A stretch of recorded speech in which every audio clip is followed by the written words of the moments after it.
आज हम एक नया टॉपिक पढ़ते हैं। मात्रक इकाई, इंग्लिश में कहते हैं उसको यूनिट। मात्रक क्या होता है?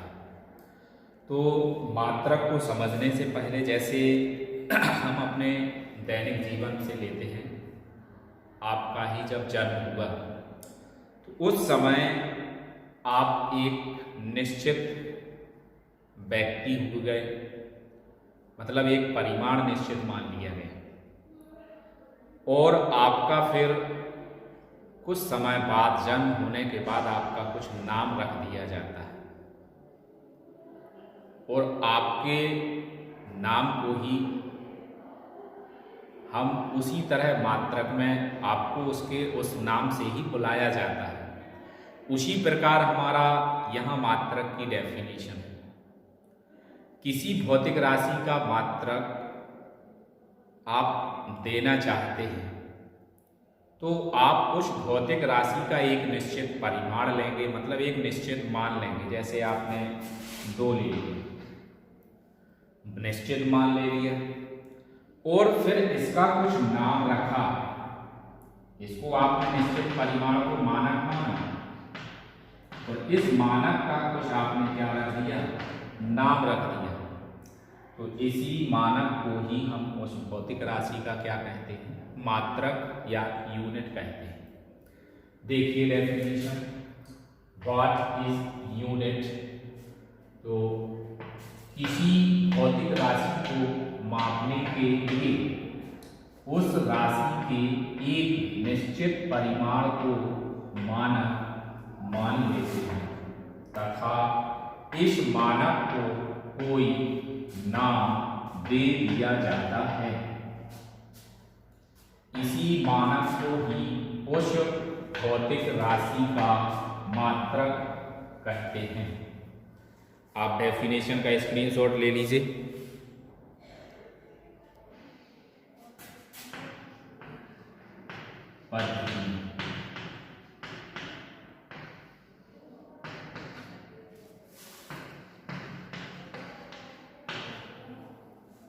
अंतरराष्ट्रीय पद्धतियां।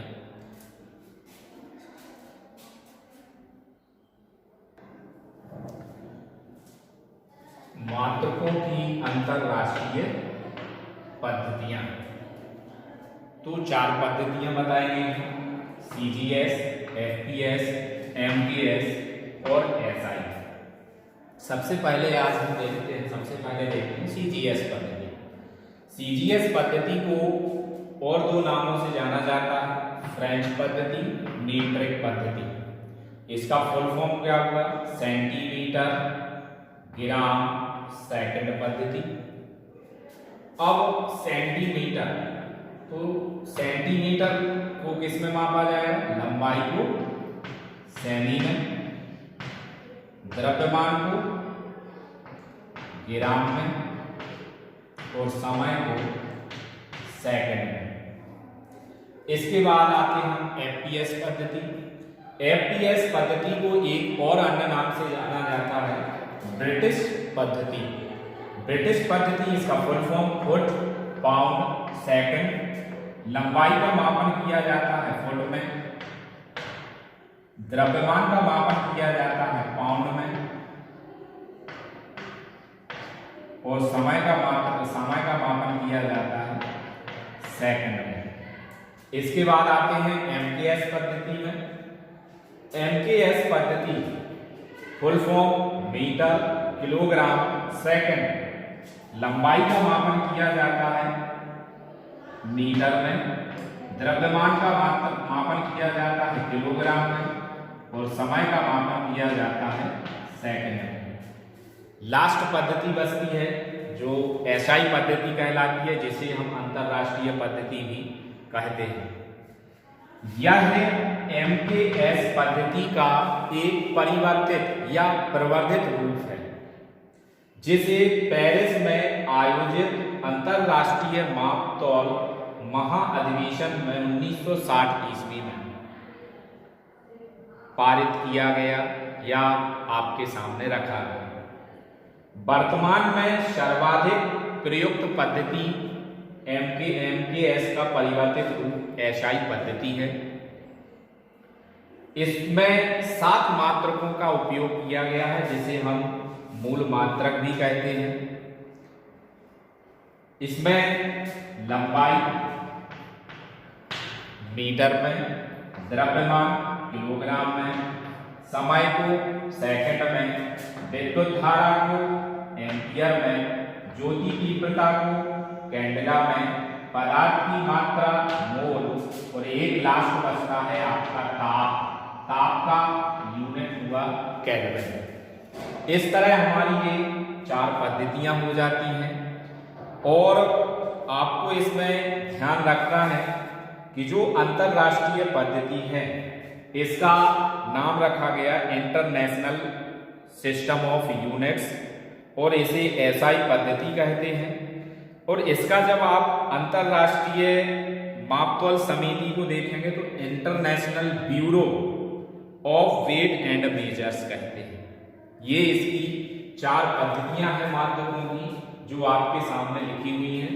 तो इसका भी आप लोग स्क्रीनशॉट ले लीजिए और नोट डाउन कर लीजिए। इसके बाद हम देखते हैं अगली हेडिंग आपकी है भौतिक राशियों के आधार पर मात्रक भी 2 प्रकार के होते हैं। इसका आपका हेडिंग आपको दिखाई दे रहा है ना।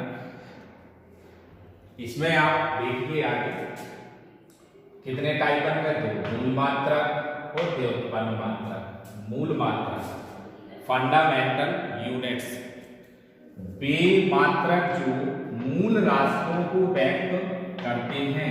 मूल मात्रक एक दूसरे पर निर्भर नहीं करते हैं, अर्थात मूल राशियों के जिन मात्रकों द्वारा व्यक्त किया जाता है उन्हें ही हम मूल मात्रक कहते हैं। तो इनको आप देखिए।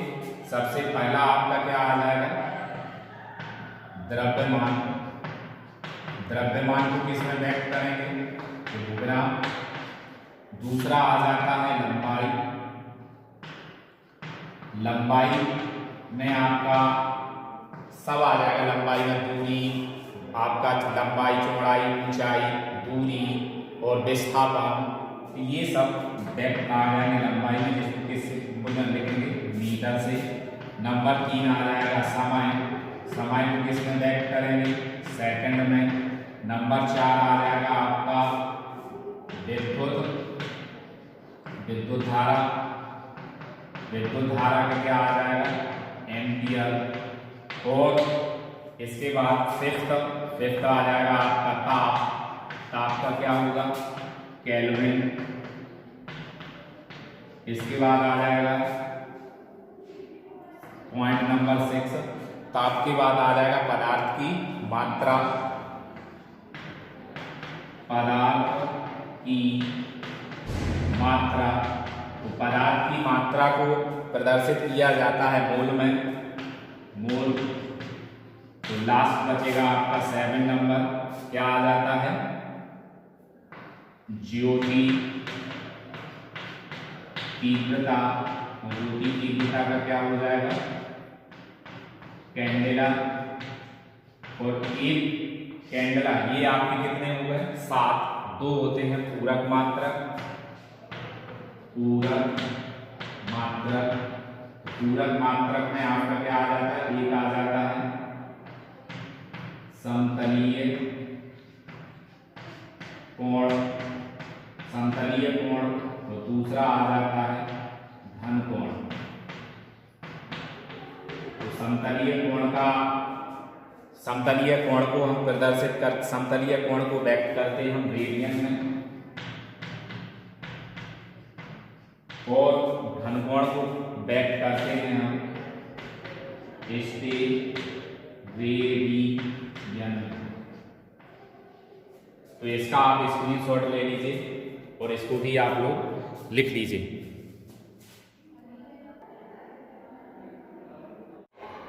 इसके बाद हमें दूसरा टाइप जो आपका बचा हुआ है व्युत्पन्न मात्रक। तो व्युत्पन्न मात्रक को अगर हम इसी पॉइंट में पढ़ाते हैं तो आपका वीडियो लंबा हो जाएगा। तो आप अकेले मूल मात्रक को ही रहने दीजिए। अगले नेक्स्ट वीडियो में हम आपके लिए ओनली व्युत्पन्न मात्रक ही पढ़ाएंगे और उसमें इतने मात्रकों को हम पढ़ेंगे कि वो एक कंप्लीट वीडियो हो जाएगा। आपके लिए इतना ही, आप नोट कीजिए, समझिए, और अगर कोई प्रॉब्लम्स आती है तो उसके लिए कमेंट्स कीजिए। थैंक यू, धन्यवाद, और वीडियो को लाइक, शेयर और सब्सक्राइब जरूर करें।